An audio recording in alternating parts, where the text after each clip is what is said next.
என் அம்மா எப்படி ஆசைப்பட்டாங்களோ, எப்படி என்னென்ன சொல்லி கொடுத்தாங்க, தைரியமா இரு, வெளியில தனியா போக கத்துக்கோ, என்னென்ன பண்ண முடியுமோ உனக்கு தோன்றத பண்ணு, இப்படி சொல்லிதான் நான் வளர்த்திருக்காங்க.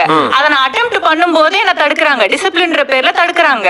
ஐயோ பாவம். ஆண் செய்த தவறுகள் அனைத்தையும் இன்னைக்கு பெண் செய்கிறாள் சார். சார், ஒரு ஆண் சிகரெட் பிடிச்சா நான் ஏன் பிடிக்க கூடாதுன்னு கேக்குறாங்க.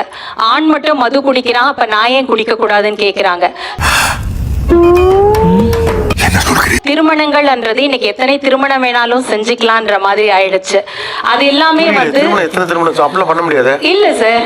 இப்ப ஒரு பெண் வந்து விவாகரத்து பண்ணிட்டு ஒரு விவாகரத்து பண்றா, திரும்பி 2வது பண்றா, 3வது, அதுவும் எல்லாம் கல்யாணம் பண்ணிக்காமையே கூட இன்னைக்கு ஒரு ரிலேஷன்ஷிப்ல வாழ்றாங்க. எல்லாமே பெண்ணை தான் சொல்றீங்க. இப்ப ஏன்டா போய் எமோஷன் ஆற நீ? ஏன் எமோஷன் ஆற நீ?